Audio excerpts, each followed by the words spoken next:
irresistible citar a Einstein. Y tal es mi caso. Él decía que si quieres que tus niños sean inteligentes, léeles cuentos de hadas. Si quieres que sean más inteligentes, léeles más cuentos de hadas. El arte y la ciencia, mencionados en estricto orden alfabético, son aguas del mismo río, que fluyen en el cauce de la imaginación creativa. El desarrollo científico y tecnológico y el de la creación artística se acompañan, y ahora más que nunca, con el surgimiento de las nuevas tendencias artísticas que no solo mantienen una relación estética con las ciencias humanas y naturales, sino que se vuelven hacia las ciencias más innovadoras y con mayor capacidad de exploración del universo y de la vida.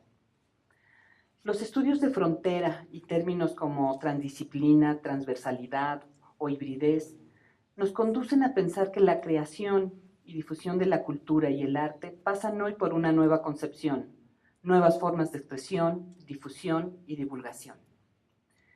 Desde su creación, hace 25 años, el Centro Nacional de las Artes ha tenido el propósito de interrelacionar las artes, las ciencias y las tecnologías. En su centro multimedia se ha trabajado en la exploración del uso creativo de la tecnología y por otra parte se han desarrollado diversos programas académicos, cursos, talleres, seminarios, coloquios, relacionados con las posibilidades de que científicos y artistas trabajen conjuntamente. De forma adicional, el reciente programa Arte, Ciencia y Tecnología, ACT, generado con la Universidad Nacional Autónoma de México, tiene por objeto estimular el diálogo y el intercambio entre la ciencia, las artes y las humanidades, para fomentar ese trabajo colaborativo como una práctica cada vez más habitual. Un aspecto cardinal para que fructifiquen estos esfuerzos es realizar labores amplias de difusión, compartir espacios y foros para divulgar el pensamiento científico con nuestros públicos, motivo por el cual este año se lleva a cabo nuevamente el ciclo de charlas con premios nacionales de ciencias, resultado de la colaboración entre el CENART y el Consejo Consultivo de Ciencias del CONACYT. Y vuelvo a caer en la tentación. Decía Einstein que no entiendes realmente algo a menos de que seas capaz de explicárselo a tu abuela. Estoy segura de que la calidad de los científicos que participarán en estas charlas hará posible que podamos filtrarnos en temas que podrían parecernos tan ajenos a nuestra realidad como la búsqueda de antimateria y materia oscura en el universo. Así que, agradeciendo la presencia de todos ustedes, dejo el paso al doctor Arturo Menchaca Rocha, Premio Nacional de Ciencias y Artes 2004. Muchas gracias. Gracias.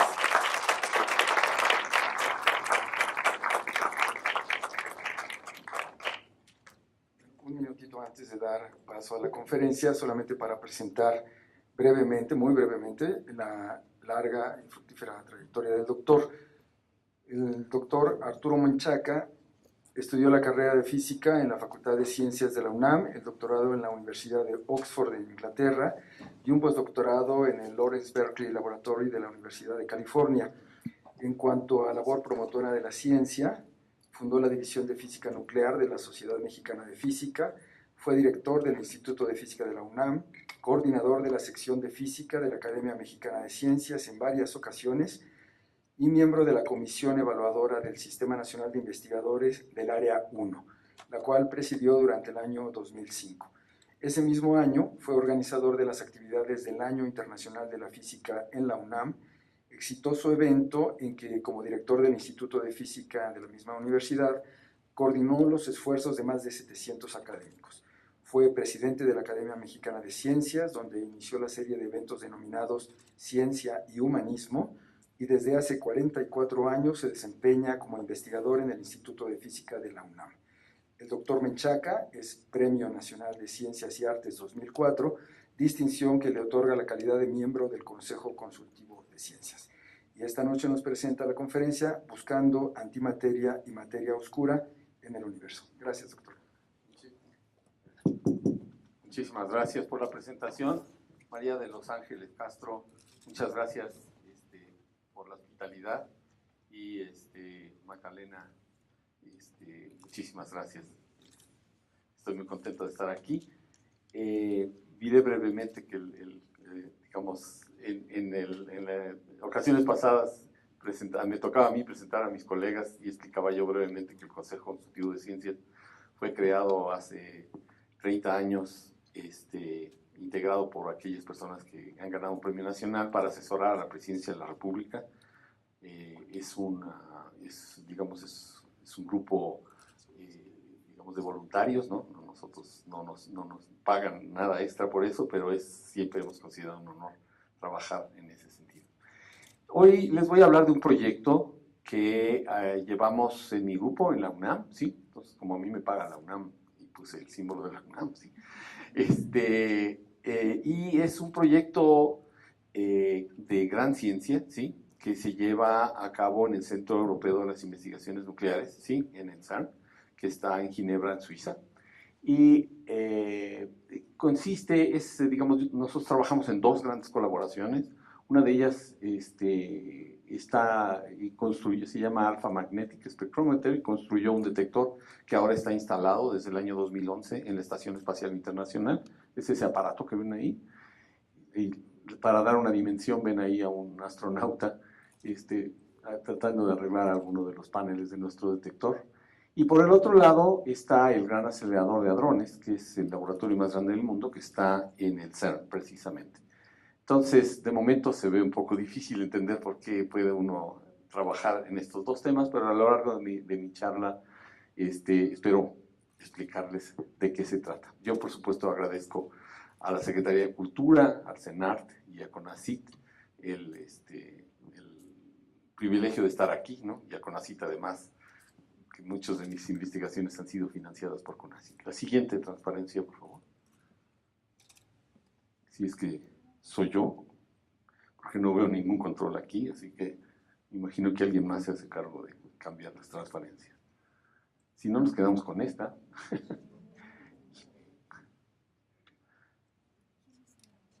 Ok, entonces, voy a hablar rápidamente, pero voy a repetir conceptos muy básicos, porque yo sé que aquí, digamos, no son físicos, o habrá algún físico, pero yo me imagino que hay colegas del área del arte y la cultura, ¿sí? Entonces voy a definir los conceptos más básicos, ¿sí? Después hablaré de estos dos instrumentos, que es con los que hemos trabajado, y después les voy a dar los conceptos de este tema común que une a los dos proyectos, ¿sí? Y luego al final les voy a contar unos resultados que son bastante interesantes, aunque son todavía resultados preliminares. La que sigue, por favor. Eso, bueno. Entonces voy a empezar con lo más básico. Esto es tomado de un libro de uno de mis nietos, ¿sí? Que está en el kinder, ¿sí? Y dice que la materia está hecha de átomos y de moléculas. Entonces, de alguna manera, eso lo tomo como que todos sabemos, ¿sí? Entonces, la que sigue me voy a concentrar en los átomos, ¿sí? Los átomos, aquí tengo un átomo, ¿sí? Pues tienen un núcleo y están rodeados por electrones, ¿sí? Y los núcleos están hechos de protones y de neutrones, ¿sí? Eso por ahí seguramente también lo hemos escuchado. Y los protones y los neutrones no son partículas elementales en el sentido de que están hechas de otras cosas adentro, ¿sí? Están hechas de otras cosas que se llaman los quarks, ¿sí? Y en total hay 6 quarks que están en esa tablita pintados de morado, ¿sí? Y también el electrón no está solo en su categoría, se llaman leptones, ¿sí? Y hay 6 leptones. No voy a hablar mucho más de este tema, digamos, no voy a abundar mucho, pero esos 6 leptones y los 6 quarks son como los ladrillos de los que está hecho la naturaleza, ¿sí? Entonces, cuando uno se preguntará, bueno, si son los ladrillos, ¿con qué están pegados estos ladrillos? Estos ladrillos, dependiendo de qué estamos hablando, de la estructura de la que estamos hablando, por ejemplo, el electrón está unido al átomo, ¿sí? A través del campo electromagnético cuyo digamos, bosón, le llamamos nosotros, es el fotón, o sea, la luz, ¿sí? Entonces, eso es, digamos, el pegamento para el electrón, es el campo electromagnético cuyo emisario es un fotón. Los quarks, ahí se ven unos resortitos, están unidos por esos resortitos, se le llaman los gluones, es un nombre un poco trivial, ¿no? Cuando uno sabe que glue en inglés quiere decir pegamento, ¿sí?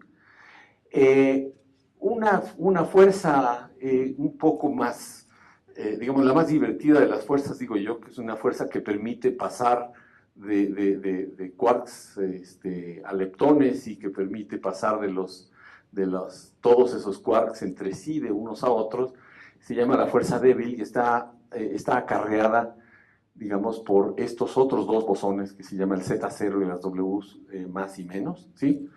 Y esas partículas, entre las dos, hablan de una tercera fuerza, ¿sí? Entonces tengo la electromagnética, la fuerza fuerte que va por los gluones y esa fuerza. Finalmente, para completar el panorama, por ahí arriba está un bosón que es el que acarrearía hipotéticamente a la fuerza gravitacional, de la cual yo no voy a hablar mucho más, pero es importante saber que también hay un modelo que cuantiza, al menos en principio, a la física de la gravedad, ¿sí? Por último, ahí está en amarillo el famoso partícula de Dios, ¿sí? Que en realidad su existencia se debe, digamos, a una teoría para explicar por qué la Z y la W tienen masa, mientras que los otros pegamentos, el fotón, el gluón y el gravitón, en principio no tienen masa. Y esa es una asimetría que obligó a pensar que hay un campo que les da la masa, y es el campo de Higgs, cuyo emisor es el bosón de Higgs. Entonces, eso es todo lo que querían saber de partículas elementales, pero les daba flojeras preguntar, ¿sí? Entonces, la que sigue, por favor. Olvidé mencionar, en la transparencia anterior, los protones y los neutrones están hechos de quarks, como les dije, ¿sí? Y a las partículas que están hechas de 3 quarks, porque la palabra va a aparecer después, se le llaman bariones. Eso digamos, es simplemente ya que los médicos tienden a usar palabras así, muy especializadas. Después la palabra barión va a volver a aparecer en mi transparencia. La que sigue ahora sí, por favor.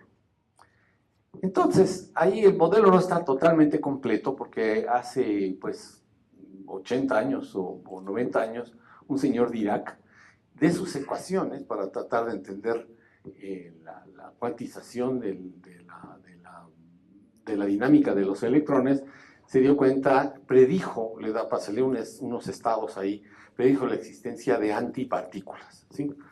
Y en un momento, al principio, pensaron que era un error de la teoría, y etcétera, pero como 3 o 4 años después se descubrió a la antipartícula del electrón, que se le llama el positrón, ¿sí?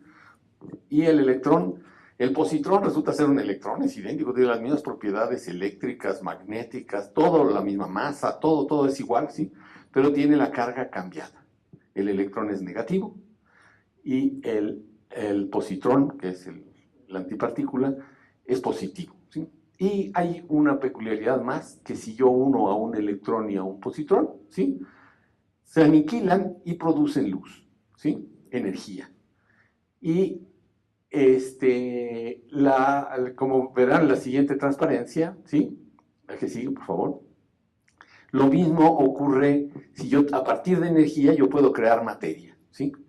Yo puedo crear, si yo tengo un electrón y un positrón, los uno, puedo obtener energía, pero si yo tengo suficiente energía, puedo crear materia, ¿sí? Entonces, E igual a mc cuadrada, yo puedo de alguna manera crear masa, pero siempre tengo que crear, cuando creo partículas, es una receta que el modelo estándar acepta como receta absoluta, y yo tengo que crear tanta materia como antimateria, ¿sí? Entonces, entonces tengo materia y antimateria, de ahí puedo sacar energía, y de energía puedo sacar materia y antimateria, pero la receta se conserva, digamos.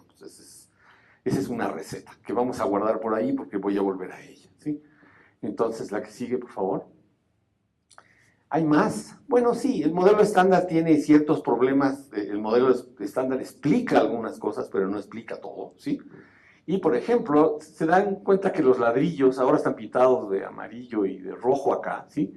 Los ladrillos en realidad son 6 amarillos y 6 rojos, ¿sí? Pero en principio no hay conceptualmente nada que una a los amarillos con los rojos.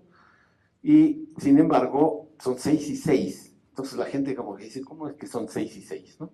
Y además uno los puede clasificar en los ligeros, los medianos y los pesados, ¿sí?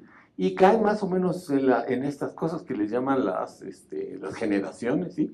Entonces son 6 y se presentan en 3 generaciones. Entonces la gente ha empezado a sospechar que existe una especie de gran unificación y que podría haber una estructura subyacente a todas estas partículas, de tal manera que en realidad no son realmente elementales, sino que hay algo detrás. Pero de eso no se ha podido, todavía estrictamente hasta ahora, estas partículas son puntuales en ese sentido, porque todavía no les encontramos una estructura interna, ¿sí?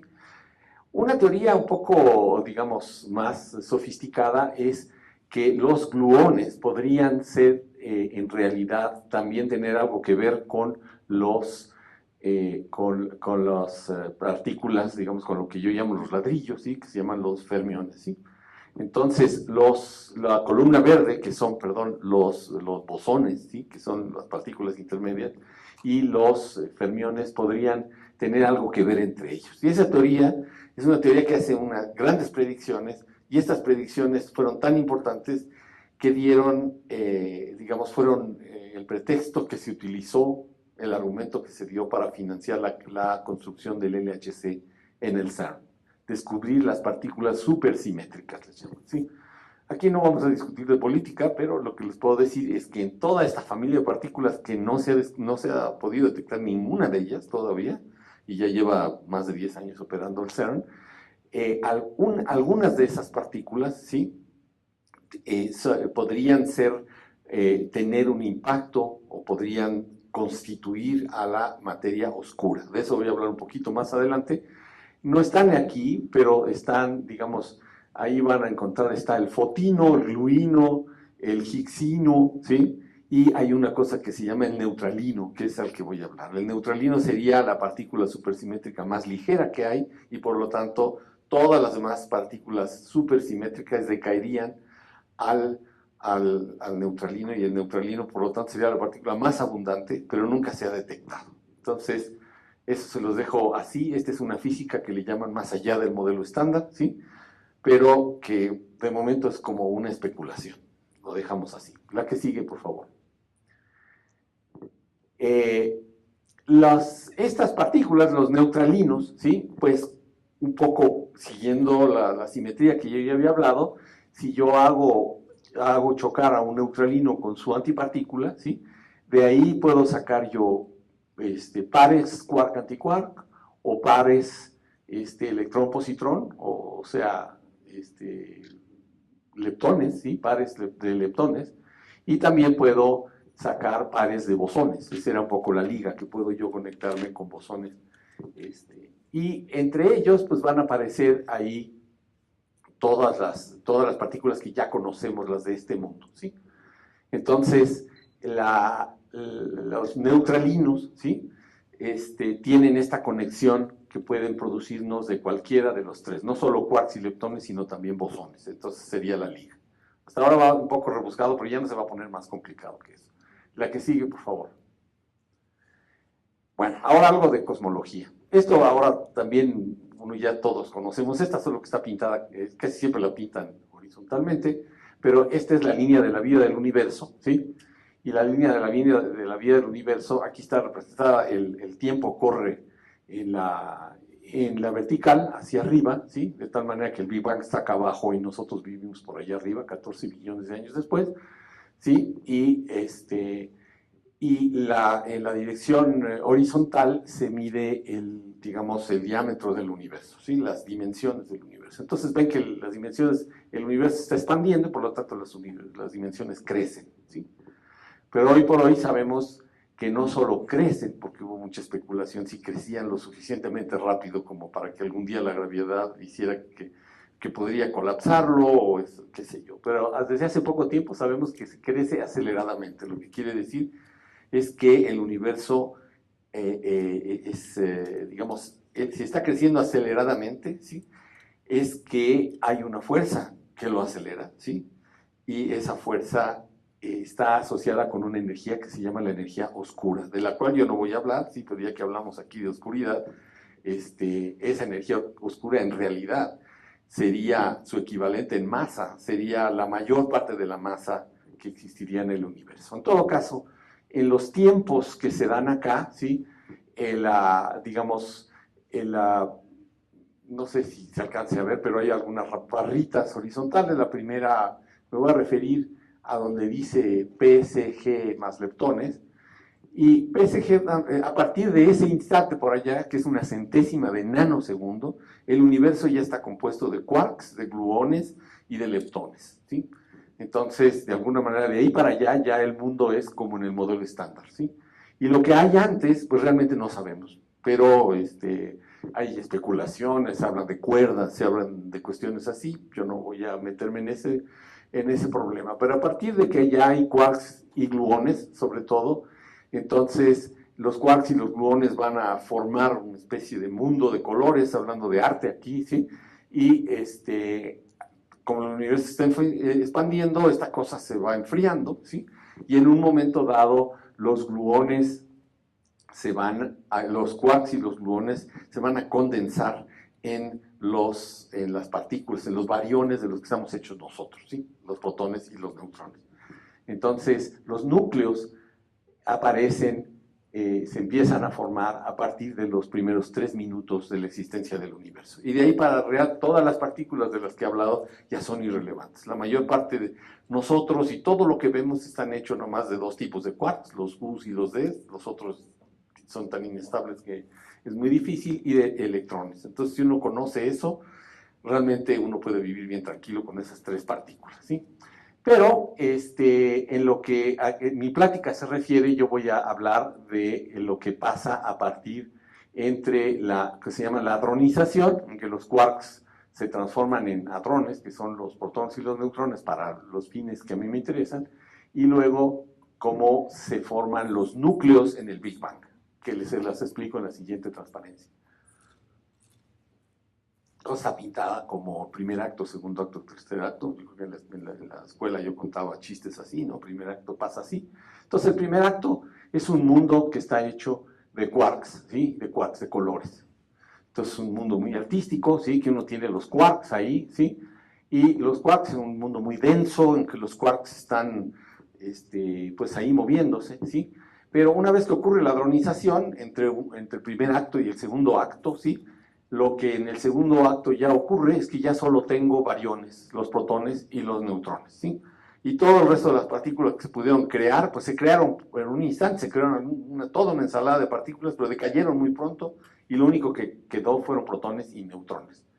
Los protones son estables, ¿sí? Y los neutrones no son estables, caen como en un minuto, no, en 11 minutos o 12 minutos, por ahí, ¿sí? Pero en la escala de tiempo del universo, en esos primeros instantes, en los primeros 3 minutos, ¿sí? Pues se comportan como si fueran estables.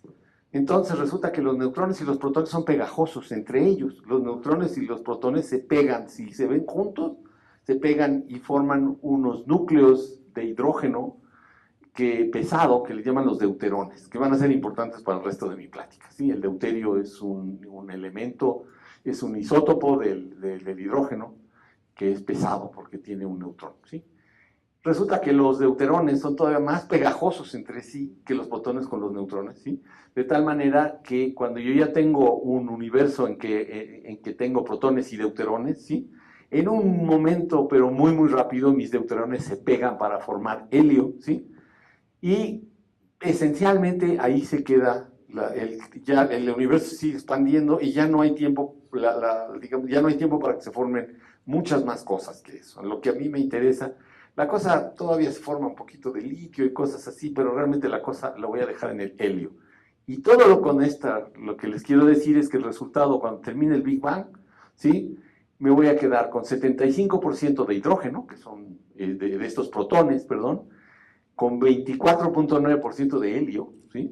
Y con una centésima de por ciento de deuterio, ¿sí? De tal manera que la proporción al final del Big Bang, ¿sí? Va a ser, al final de esta nucleosíntesis, ¿sí? Lo que voy a tener es muy poquito deuterio y bastante más helio que deuterio. Eso va a ser importante para entender después. Lo que sigue, por favor. Ok. Entonces, hasta ahora les he dicho solo la mitad de la película, ¿sí?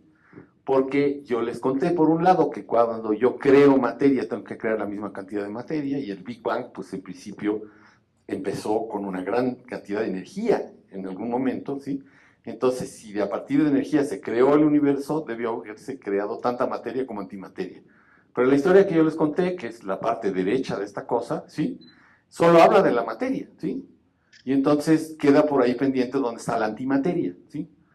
Y la antimateria, pues de existir, como es idéntica, excepto que está todos los signos cambiados, pero es idéntica, los antiprotones con los antielectrones pueden formar antihidrógeno, cuya química es exactamente igual, sus transiciones son iguales, son indistinguibles. De tal manera que si yo veo una antiestrella en la noche por ahí, ¿sí?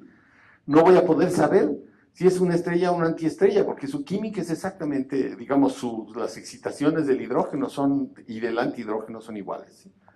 Entonces, pues qué conflicto, ¿no? Afortunadamente no hay mucha antimateria aquí, ¿no? Porque si no, no estaríamos hablando, ¿no? Y no hay mucha antimateria en la Tierra, aunque la generamos a veces. Hay varios hospitales en México que generan antimateria para hacernos exámenes que les llaman PET scanners, ¿sí? Donde a uno le hacen exámenes, pues, de varias partes del cuerpo, del cerebro y de otras cosas, ¿sí? Ahí se usa la antimateria se usa para otras cosas, pero esa la tenemos que crear de alguna manera. Aquí no hay mucha, afortunadamente, ¿no? Se sabe que en el sistema solar no hay antimateria, ¿sí? Porque ha habido sondas y ninguna de las sondas ha desaparecido así en ese sentido. Y se sabe además que en el universo ya a estas alturas en realidad casi no hay antimateria excepto en el centro de la galaxia, pero ahí se produce la antimateria esencialmente por colisiones, ¿sí? Pero no hay un exceso de antimateria. Entonces, la pregunta es, si el modelo estándar predice todo lo que entendemos, pues queda la pregunta, ¿y dónde está la antimateria? ¿Sí? Si no está por aquí cerca de nosotros, ¿dónde se quedó? ¿Sí? Entonces, hay dos teorías sobre el tema, ¿sí? Una, que la materia y la antimateria al principio del universo, ¿sí? Como es un universo en expansión, ¿sí? Pues es una explosión, es un sistema fuera de equilibrio, entonces se produjeron pequeñas fluctuaciones y en algunas partes del universo hubo un poquito más de materia y en otras un poquito más de antimateria, y pues todo donde había igual materia que antimateria se aniquiló completamente, ¿sí? Y solo quedaron estas islas de materia y antimateria, y la isla de antimateria más cercana a nosotros está tan lejos que nosotros realmente no podemos saber nada más de usar astronomía si es una galaxia, una antigalaxia, una estrella, una antiestrella. Eso es un poco un modelo, ¿sí? Ese es el modelo que le crea al modelo. El modelo que no le crea al modelo estándar dice que en realidad, pues lo que predice el modelo estándar es esa simetría en realidad es violada por algún principio que no se conoce todavía bien, ¿sí? Y que esa violación hizo que se creara tanta materia como antimateria al principio del universo, ¿sí? Excepto por un poquito más esa violación creó un poquito más de materia que de antimateria, de tal manera que toda la materia y la antimateria se aniquilaron, y la poquita materia que quedó es de la que estamos hechos nosotros. El problema es que ningún experimento en la Tierra ha podido simular, ha dado como resultado o ha podido permitir comprobar esta teoría. Entonces, la única comprobación que tendríamos de esa teoría es nuestra propia existencia, pero hace falta una medida independiente. Entonces, estamos en un dilema, no sabemos si hay antimateria por ahí o si realmente no debería de haber antimateria. Entonces, la que sigue, por favor. Entonces, hay una segunda pregunta, ¿sí? Que tiene que ver, porque ya, digamos, entonces ya hablé de antimateria, ¿sí? Ahora voy a hablar de materia oscura, ¿sí? La materia oscura, en realidad, proviene de los astrofísicos, ¿sí?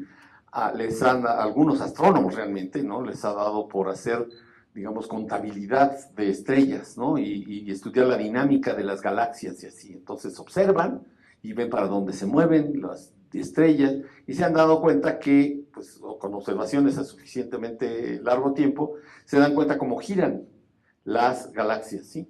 Y pueden llevar la contabilidad de cuántas estrellas hay, y entonces ellos pueden calcular, digamos, usando un modelo simple como fuerza igual a masa por aceleración, Newton, así tal cual, ellos deben de poder adivinar cuáles son o deducir cuál es la dimensión de o relacionar la dimensión de una galaxia que gira, ¿sí? Relacionarla a través de esta ecuación. Y resulta que las galaxias se mueven a una velocidad que es mayor y que no sigue con la predicción. Esto es F igual a m por a, ¿sí? La masa por la aceleración para un cuerpo que rota, es p cuadrada entre r, y del lado derecho está la fuerza de la gravedad, producto de la masa chiquita con la masa grande, entre radio al cuadrado, ¿sí? Entonces esa ecuación, que se ve muy difícil ahí, pues en realidad de ahí despejo la velocidad, una de los radios se me va con el otro y me va a quedar la raíz cuadrada de las cosas que puse ahí arriba, dividido por r. Entonces yo esperaría que el universo, digamos que una galaxia girara como el inverso de la raíz cuadrada de r, y sin embargo las galaxias giran con una velocidad constante. Así ha resultado. Entonces están muy intrigados y dicen, bueno, eso solo puede ser cierto si la masa depende del radio, ¿sí? De tal manera que se aniquilen estas dos cosas, ¿sí? Y eso lo que quiere decir es que habría, digamos, mayor masa a mayor radio, de tal manera que se cancele. Pero esa masa no se ve, no está ahí, ¿sí? Y entonces, si no la ven los astrónomos, es porque no hay, bueno, estas ya les vieron ahí, pero esto es lo que se observa, los puntitos son los que se observan, gracias, Gerardo, ¿sí? Y entonces, como no se ve, se supone que la materia es oscura, ¿no? Porque lo que ven los astrónomos es luz, ¿no? Entonces le llaman la materia oscura, ¿sí? Hoy por hoy sabemos más cosas, ¿sí? Sabemos que si no brilla es porque no tiene carga eléctrica, ¿sí? Porque cuando yo muevo una carga eléctrica se emite luz, entonces no tiene carga eléctrica. Y hoy, por otras razones que tienen que ver con la cosmología, también sabemos que no puede estar hecha de protones y neutrones, y por lo tanto debería de ser algo así como los WIMPs que puse hace rato. Entonces los físicos de partículas dijeron, a lo mejor está hecha de neutralinos, ¿sí? Y entonces esa es la relación con la materia oscura. Por cierto, puse aquí esto de la materia oscura para darle un toque ahí de que la materia oscura no es una materia, digamos, como tinta negra que está en un fresquito, sino que es algo más elaborado. La materia oscura representa de la masa del universo como el 23%. La masa de la que estamos hechos nosotros es apenas el 5%, ¿sí? Y el resto es la energía oscura, ¿sí? Es decir, que nosotros en toda la física que entendemos es apenas el 5% de todo de lo que estamos hechos, lo cual pues es un poco deprimente porque antes de que estos astrónomos descubrieran esto, nosotros creíamos que entendíamos todo, ¿no? Y ahora realmente parece que no entendemos casi nada. Lo que sigue, por favor. Entonces, si esa materia oscura está hecha de neutralinos, ¿sí? Yo debería de poder detectar esa materia oscura a través de la aniquilación de neutralinos con antineutralinos y ver indirectamente las cosas. Esa es un poco la teoría. Ahora voy a hacer la última cosa que tiene que ver con un concepto sencillo de astrofísica. Como ya les dije, los astrónomos observan al universo a través de la luz que emiten los cuerpos celestes durante su vida y durante su dinámica, ¿sí? Y la luz se mueve esencialmente en línea recta, excepto por efectos gravitacionales, ¿sí? Pero un astrónomo, digamos, o ustedes en la noche que salen y ven un punto blanco por allá arriba, ¿no? Pueden estar seguros que alguna vez hubo ahí alguna estrella, ¿sí? Y que esa estrella está en la dirección esencialmente que apunta entre la punta de su dedo y ahí, en esa dirección está, en línea recta más o menos, ¿sí? Salvo efectos gravitacionales, ¿sí? Sin embargo, la radiación cósmica todos los cuerpos celestes, ¿sí? Son imanes. La Tierra es un imán, la Luna es un imán, el Sol es un imán, nuestro sistema solar forma un campo magnético, la galaxia entera forma un campo magnético. Y por lo tanto, los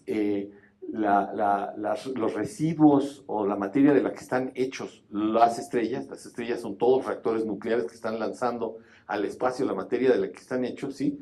Esa materia sale al espacio, viaja por el espacio y viaja en trayectorias muy caóticas porque viajan para allá, se encuentran un cuerpo que es un imán, entonces las desvían para el otro lado, luego pasan por otro lado y las desvían para el otro lado. Y para cuando llegan a la Tierra, nosotros ya no podemos saber de dónde vienen, es como una ceniza, ¿no? Que nos llega, ¿sí? Y esa es la radiación cósmica, ¿sí? Entonces la radiación cósmica es realmente lo que detecta el AMS en el espacio, ¿sí?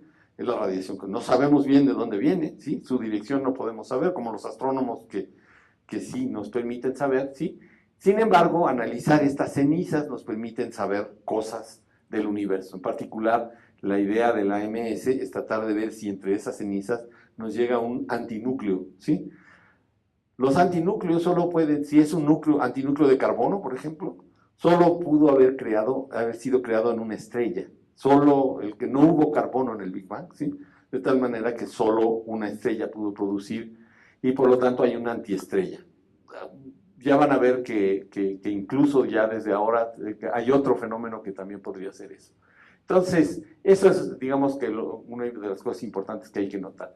Lo que el AMS hace es detectar antimateria. Y es necesario ponerlo en el espacio, porque la antimateria, si la quisiéramos detectar en la Tierra, pues pasaría por la atmósfera y se aniquilaría con la materia de la atmósfera, y pues ya no nos llegaría nada, ¿no? Entonces, realmente hay que irla a pescar por allá arriba en el espacio vacío. La que sigue, por favor. Entonces, ahora voy a hablar ya de los instrumentos, ¿no? Como ya les dije, el espectromagnético alfa es este aparato digamos, con el cual colaboramos nosotros. El espectrómetro magnético, como su nombre lo indica, es un imán, ¿sí? Y le llaman alfa porque los americanos al principio le llamaban la estación alfa a su estación, que hoy le llamamos la estación internacional, ¿sí? Y es 02 porque hubo un ensayo anterior, digamos, que estuvo un ratito en la Estación Espacial Internacional, pero este ya es el instrumento definitivo. La que sigue, por favor. En la colaboración AMS, hay varios países que participan, ¿sí? Pero ahí ven México, ¿sí? Y México es la UNAM, en realidad, y la UNAM es mi grupo en el Instituto de Física. La que sigue, por favor. El líder de ese proyecto es este chinito que está aquí, bueno, chinoto, pues un poco más alto que yo, ¿no? Un buen más alto que yo, ¿sí? Y él ganó el premio Nobel en 1976 porque él descubrió uno de los quarks, el quark C, el quark encantado, ¿sí? Y él fue el que propuso la idea de buscar antimateria en el universo, y pues como los premios Nobel en Estados Unidos tienen mucho poder, pudo juntar pues no sé, cientos de millones de dólares para poder construir su detector, ¿no? Entonces aquí él vino a México en el Año Internacional de la Física, ¿sí? Cuando yo era director, ahí estoy paradito, aquí soy bastante más chavo con él en algunos de estos exhibiciones de la NASA. Entonces, la que sigue, por favor. Y el otro instrumento que usamos, pues es el Gran Colisionador de Hadrones, que está en la frontera franco-suiza, ¿sí? Este es el lago Lemán, en la ciudad de Ginebra, ¿sí? Y este es el aeropuerto de la ciudad de Ginebra, y este círculo de aquí es el acelerador. Entonces, no, para que calibren un poco el tamaño del laboratorio. Mide 27 kilómetros de perímetro, ¿sí?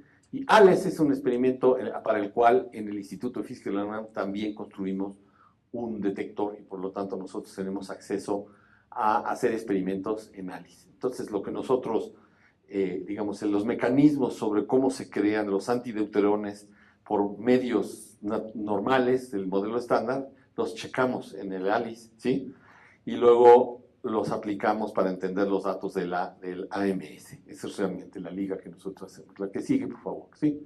Bueno, ahí voy muy rápido. En el ALICE nosotros construimos un detector que está aquí. La que sigue, por favor.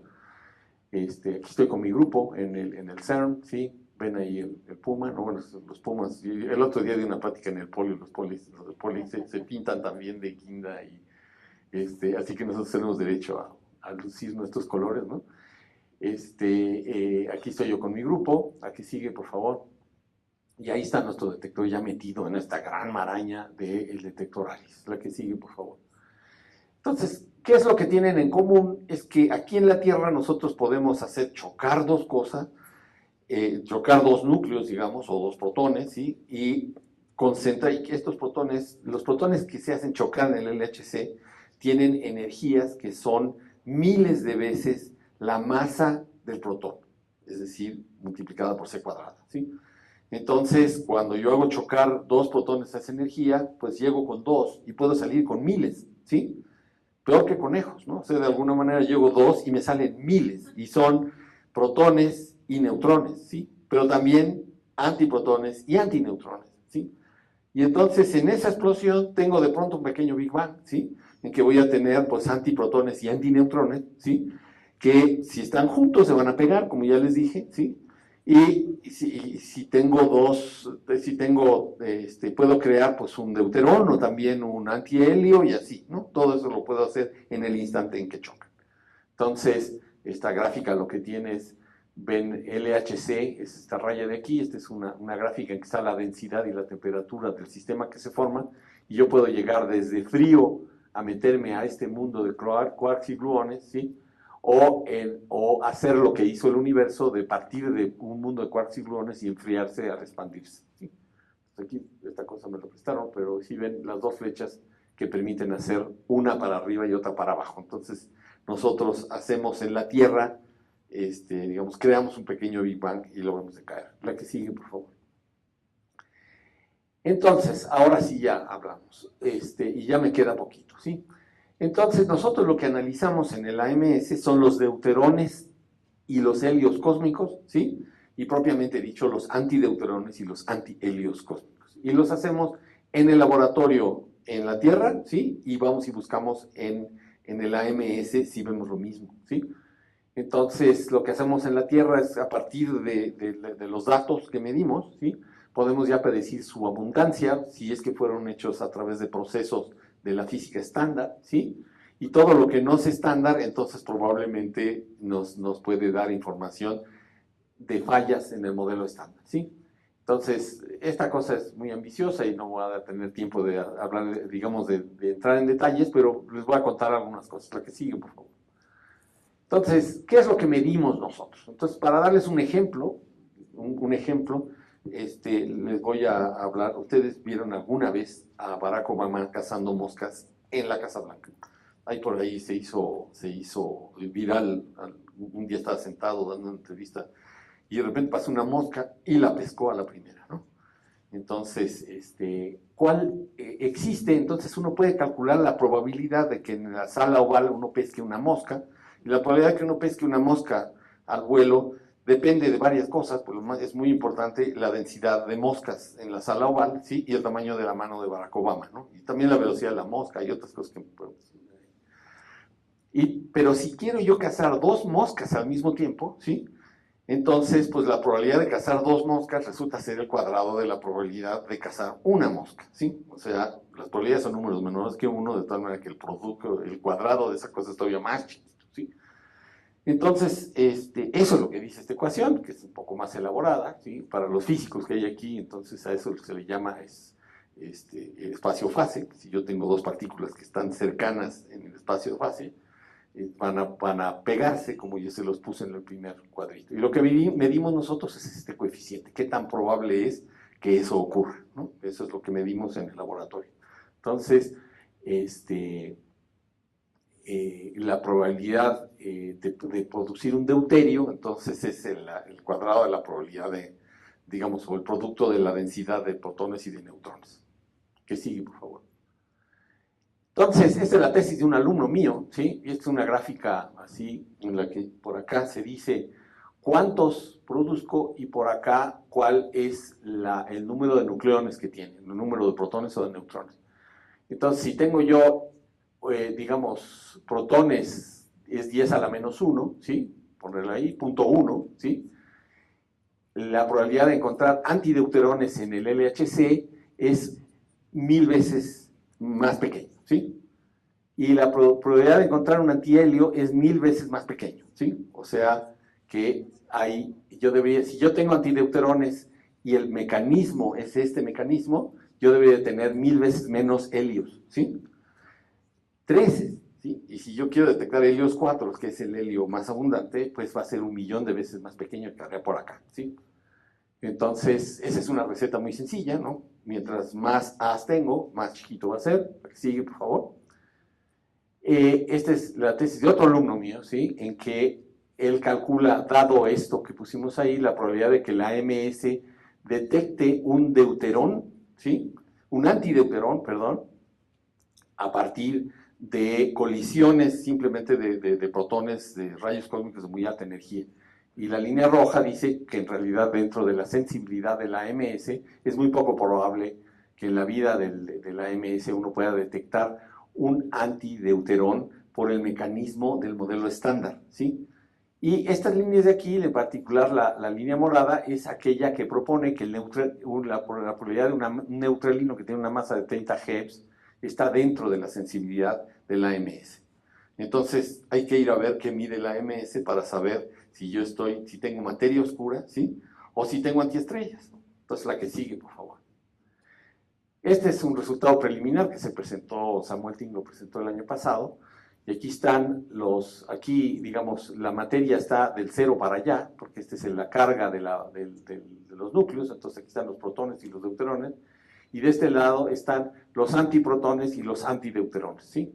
Entonces alguien pues me dirá, bueno, pues sí detectaron muchos deuterones y muchos protones, y antiprotones pues sí han detectado, pero antideuterones pues no se sabe bien si no es la cola de los protones, pero en todo caso hay poquitos, ¿no? Hay poquitos antideuterones.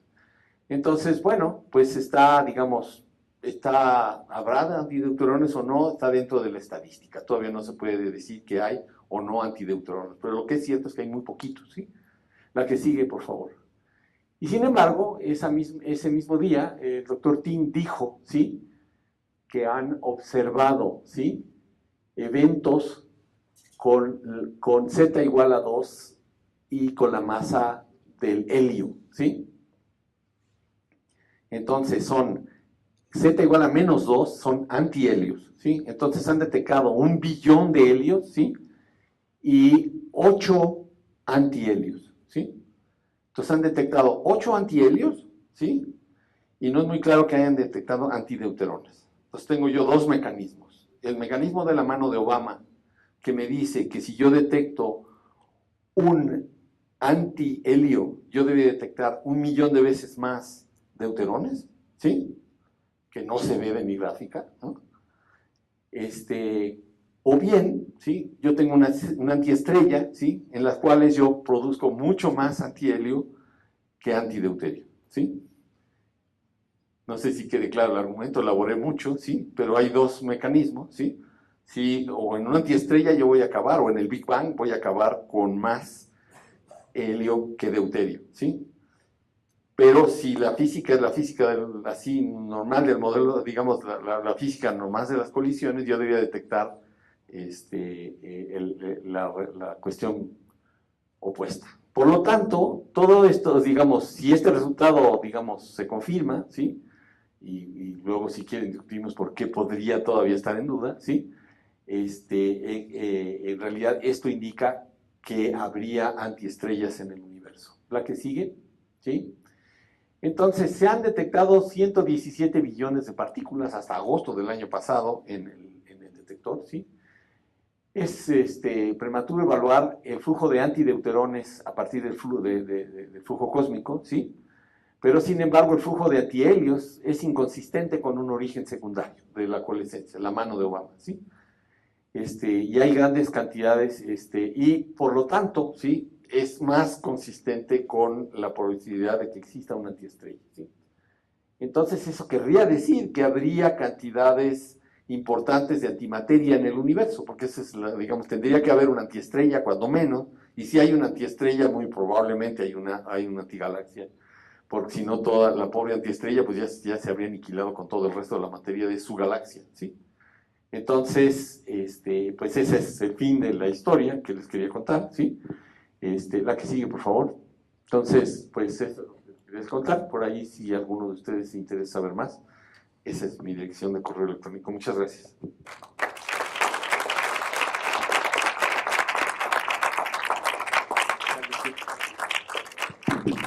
Si alguien tiene alguna pregunta.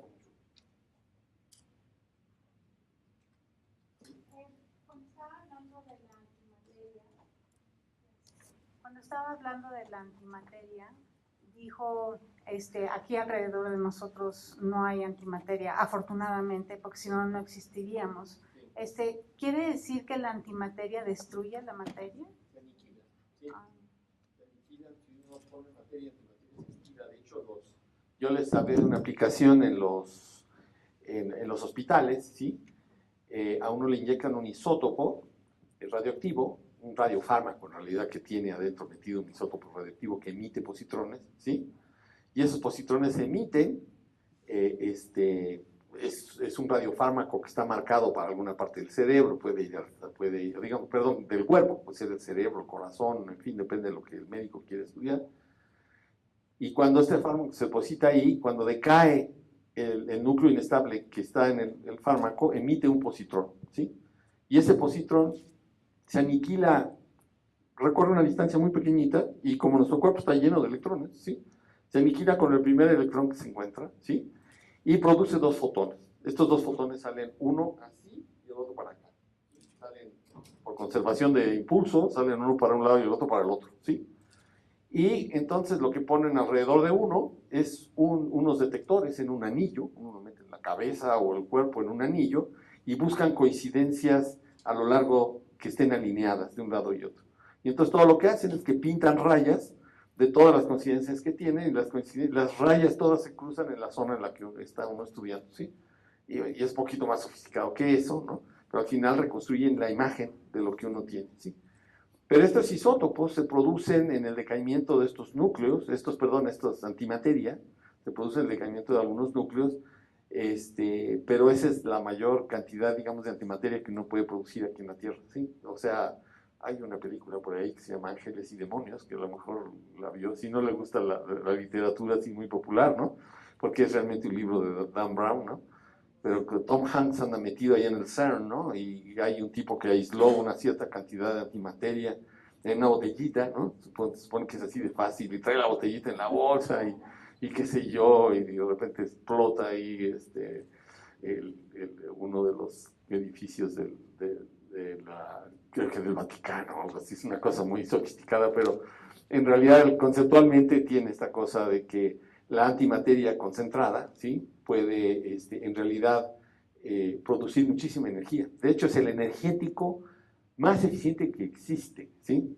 En química, por ejemplo, uno transforma, uno gana muy poquita energía comparada con la masa del sistema, ¿sí?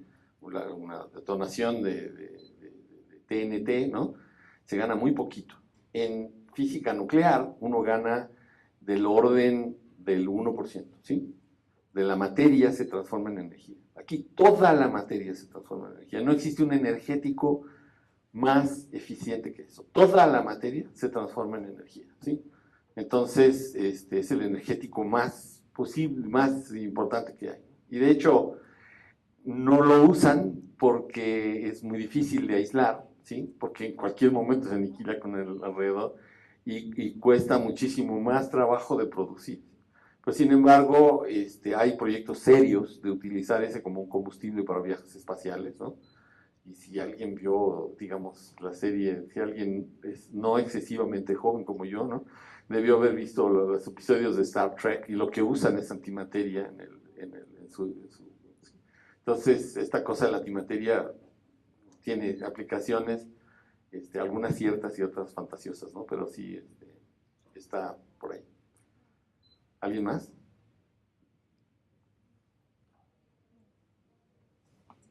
¿Por allá? Sí. ¿Qué tanta apertura tiene el nuevo gobierno para apoyar este tipo de temas?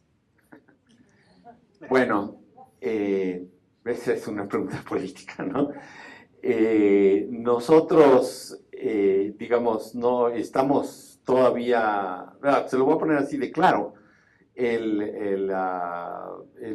ya en este gobierno se acaba de pagar la membresía de los 70 físicos que trabajamos en el CERN, ¿sí?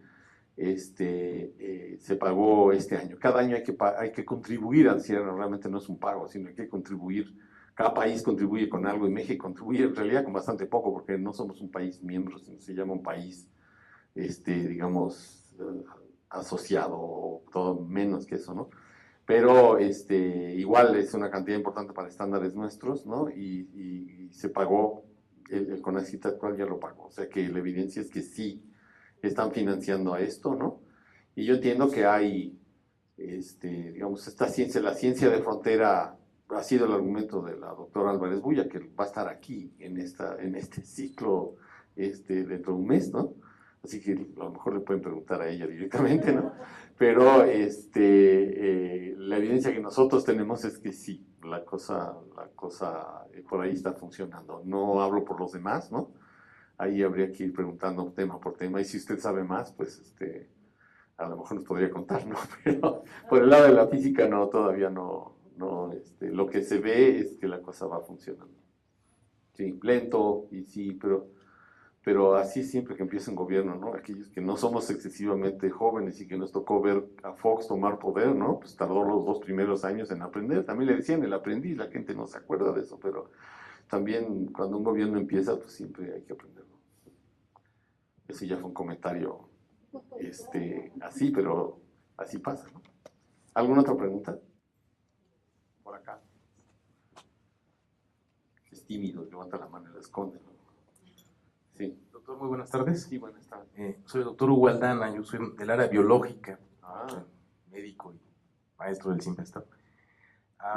Me llama la atención escuchar temas, ¿no? y que siempre hay una convergencia entre la parte etérea, así le llamo, donde no alcanzo yo a visualizar y ni a palpar, pero siempre hay una interrelación con la parte biológica. Y en ese sentido va mi pregunta en relación a qué implicaciones podría tener este tipo ya de información y de avances que se tiene con la materia oscura, las implicaciones a nivel cósmico, y si a nivel biológico en algún momento se ha visto que ya puede haber alteraciones en nuestra galaxia, en nuestro planeta o en la biología en algún momento. Bueno, ya digamos, ya hablé de aplicaciones de la antimateria. La antimateria, digamos, pasaron, pues no sé, unos buenos 50 años antes de que la antimateria se usara, digamos, cotidianamente, ¿no? Digamos, el hecho de que en México hay varios hospitales que la usan, y no solo se usa en eso, se usa para muchas otras cosas, ¿no? Sobre todo de imagenología, pero no solo de seres vivos, también se hace imagenología de estructuras y cosas así. Pero de momento, yo estoy seguro que cuando Dirac propuso esa ecuación y que todo el resto de la gente se rió de él, ¿no? Pues la gente no contemplaba que eso fuera a ser útil, ¿no? En este momento la antimateria la materia oscura realmente todavía ni siquiera sabemos si existe, ¿no? Porque también hay interpretaciones alternativas de la materia oscura, en el sentido que la materia oscura pudiese ser más bien un problema con las ecuaciones de la gravitación, ¿sí? También ahora hablan de fotones oscuros, hay muchas interpretaciones posibles, ¿no? El hecho, aquí lo que se ha dado es como una alianza entre los físicos de partículas que les sobran partículas, ¿no? En sus modelos, ¿no? Y los cosmólogos que les sobran cosas, y entonces ha habido esta alianza, ¿no? Pero de momento, mientras no se establezca bien qué es la materia oscura, ¿sí? Se llama así por una cuestión más bien, digamos, metodológica, de cómo se ve, como que parece como si fuese materia, pero no sabemos. En todo caso, la posibilidad de que esté compuesta de partículas, pues se está siendo investigada con bastante intensidad, ¿no? Decir que va a servir para algo, no sé. Uno podría imaginar que si es tan abundante, tanto más abundante que la materia, ¿no? Pues debería estar aquí también, ¿no? Lo que pasa es que es muy difícil de detectar porque no interacciona a través de las fuerzas importantes, ni la electromagnética ni la fuente, ¿no? Y la fuerza débil, pues tiene sus peculiaridades. Por ejemplo, los neutrinos pueden cruzar la Tierra entera y no, porque solo interaccionan a través de la fuerza débil, ¿no? No le puedo decir en este momento para qué, pero le puedo decir algo de los neutrinos que uno se imagina que no servían realmente para mucho, ¿no? Y actualmente están haciendo ya experimentos de imagenología de la Tierra, con el hecho de que los neutrinos cruzan la Tierra, ¿sí? Y hay bastantes laboratorios en este momento detectando ya antineutrinos, están empezando a hacer imagenología del centro de la Tierra, ¿sí? De una sección eficaz de la Tierra, de tal manera que en pocos años vamos a saber si realmente hay una especie de vórtice al interior de la Tierra, ¿no? Que genera el campo magnético y que vemos todo lo que vemos, ¿sí? O a lo mejor es otra cosa, ¿sí? Pero ya son proyectos serios que están haciendo en este momento. Y yo estoy seguro que cuando Fermi y ellos propusieron el neutrino, pues no se imaginaron mucho que fuera a servir para muchos era simplemente el entender la naturaleza, ¿no? Y por supuesto, yo diría que este siglo, ¿sí?, es el gran siglo de la colaboración entre los físicos y el mundo de la vida, ¿no? Porque uno se mete a los laboratorios de ustedes y uno va a un hospital, ¿sí? Y los hospitales están llenos de instrumentos científicos, ¿no? Hay aceleradores, hay detectores de partículas, todo, ¿no? Y yo diría que muchos de los premios Nobel que están ganando nuestros colegas en medicina, ¿sí?, si voltean a ver sus laboratorios, ¿no?, pues en realidad no son muy diferentes de las cosas que se encuentran en el CERN, ¿no? Entonces sí hay una gran colaboración, ¿no? Cuando aquí nuestra anfitriona, la doctora Castro, nos contó de la relación multidisciplinaria, pues eso es, digamos, está presente en todo esto. Sí. Tímido. Sí. Solo por curiosidad, el término WIMPs, que utilizo pocas veces, ¿a qué hace referencia o qué significa? Sí, perdón, sí, debía haber sido más claro, pero yo ya, esta cosa de la terminología, quise no usar tanta ciencia, tanto técnico, término técnico. Son weakly interacting particles, ¿sí? Estas partículas sabemos que no tienen carga eléctrica, entonces no son electromagnetically interacting, ¿no? Están hechos de quarks, así que no interaccionan a través de la fuerza fuerte, ¿sí? Y eso lo sabemos por deducción de otros efectos que de ser cambiaría mucho la visión que tenemos. Entonces solo nos queda la débil y la gravitacional, ¿sí? Y entonces la esperanza es que interaccionen a través de la débil, porque si solo interaccionan a través de la gravitacional, que es la única de la que tenemos evidencia que interaccionan porque deforman la forma de las galaxias, pero si es solo la gravitacional, va a ser muy difícil de medir, ¿no? Porque ya ven que apenas hace poco se midieron las ondas gravitacionales, ¿no? Y medir este fenómeno sería muchísimo más difícil que una onda gravitacional, que después de todo es una perturbación, ¿no? Pero aquí la otra cosa está ahí, estamos nadando adentro de esa cosa, ¿no? Y no hay realmente algo aparentemente perturbativo en ello que nosotros podamos medir, ¿no? Excepto que está ahí y nos deforma, ¿no? Pero la esperanza es que la interacción débil nos permita detectarlas. Eso es. Y disculpe, y qué bueno que me preguntó, porque sí, digamos, había que aclararlo. Gracias. Buenas noches. En la presentación se hablaba sobre antiestrellas y quedaba como a modo de pregunta y dijimos que a lo mejor lo podríamos platicar. Entonces quiero saber qué evidencias hay a favor y cuáles hay o qué se usa para ponerlo en duda. Gracias. Bueno, ahí les voy a hablar, creo que esto lo están transmitiendo, así que espero que no lo vean en Estados Unidos. En realidad, la Estación Espacial Internacional, nuestro detector está en la Estación Espacial Internacional del año 2011, ¿sí? Y hace poco Samuel Ting, que es un tipo muy influyente, ¿sí?, logró que el detector se mantenga hasta el final de la vida de la Estación Espacial Internacional. La Estación Espacial Internacional originalmente, ¿sí?, se iba a caer en el año 2022, o la iban a abandonar y a dejar caer al mar en el año 2022. Al día de hoy ya le han extendido la vida hasta el año 2030 y han permitido que el detector llegue al 2030. Pero vamos a suponer que sería el año 2022, ¿no? Y estamos en el año 2019, ¿sí? Entonces, lleva detectando de 2011 a 2019 y solo ha detectado 8 helios, ¿no? Entonces, la estadística es como la raíz cuadrada de 8, ¿no? Que pues debe de ser cercano a 3, ¿no? Un poquito menor que 3, ¿no?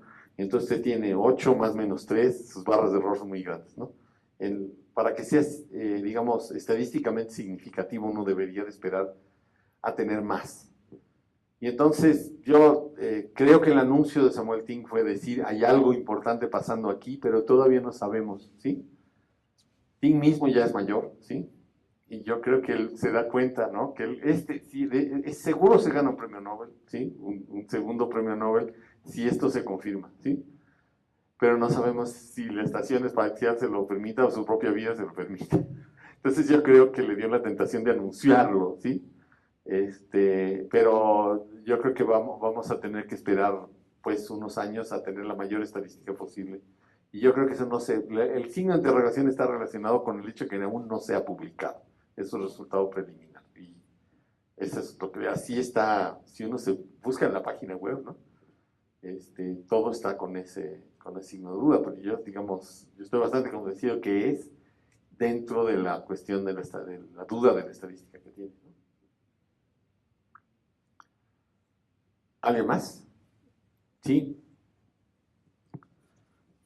Ojalá no sea de política. No. ¿A qué se refiere con lo de la imagenología de grandes volúmenes en lo del proyecto de la pirámide del Sol en Teotihuacán? Yo hablé de otras partículas ahí que están en la misma línea de los electrones, que son los muones, ¿sí? Y los muones son una radiación secundaria que produce la radiación cósmica cuando choca con la atmósfera terrestre. Produce unos rayos que son esta radiación. Los muones son como los electrones, pero son 200 veces más masivos, ¿sí? Entonces, cuando los muones tienen gran energía, llegan a la Tierra, pueden atravesar kilómetros de Tierra en casi en línea recta, ¿sí? Y entonces uno puede usar estos muones para hacer imagenología. Es como una luz muy penetrante que cruza, mide en minas abajo, 2-3 kilómetros abajo se llegan a medir. Entonces, si uno detecta, yo pongo, por ejemplo, de un lado de una mina, pongo unos detectores y veo pasar un muón y luego veo la dirección en la que va y abajo en un túnel lo veo pasar de nuevo, ¿sí? Tengo una coincidencia entre estas dos. Entonces yo puedo medir cosas que tienen que ver con ese muón, qué tanta materia atravesó. De hecho, el conteo mismo, qué tanto mido abajo, me dice cuánta materia tengo ahí arriba. Y al final es como una especie de radiografía. Un radiólogo lo que hace es ponerle un foco que emite rayos X, ¿no? Y le pone a uno detrás una placa fotográfica, ¿no? Y uno ve a la placa y se da uno cuenta que las zonas por donde menos radiación pasó, ¿sí? Es la parte más densa de nuestro cuerpo, son los huesos. Uno ve blanca la cosa ahí donde están los huesos. Y las partes más oscuras, pues la carnita, ahí donde están las cosas que le interesa a veces al médico saber, ¿no? Lo que hay o lo que no hay. Entonces ahí uno puede hacer imagenología por absorción. Eso es realmente lo que se hace, ¿no? La radiación pasa o no pasa y uno ve del otro lado qué tanto pasa. Y por dónde pasa, pues uno puede saber, ¿no? Entonces, acá esta es una radiación que cruza y uno puede usarlo como usamos nosotros en el proyecto de la pirámide, ¿no? Pusimos un detector abajo de la pirámide del Sol y le sacamos una imagen, ¿no? Y ahorita estamos construyendo uno para sacarle una radiografía al volcán Popocatépetl. No vine a hablar de eso, ¿sí? Y puedo dar otro seminario sobre el tema, ¿sí? Pero es una aplicación de las cosas que nosotros hacemos, ¿no? Y que somos capaces de hacer y que las hemos hecho aquí. A lo mejor ustedes han leído sobre el proyecto de la pirámide, ¿no? Y si no, pongan Menchaca Pyramid en inglés, ¿no? En Google, ¿sí? Y ahí se van a encontrar un montón de artículos sobre el tema. Pero la imagenología es eso, ¿no? Es usar esta radiación que nosotros sabemos detectar, ¿no? Para sacar imágenes, ¿sí? No sé si respondí su pregunta. Puedo dar más detalles, pues nos pasaríamos aquí mucho rato. Pero está todo muy bien descrito eso es. ¿Alguien más? ¿No?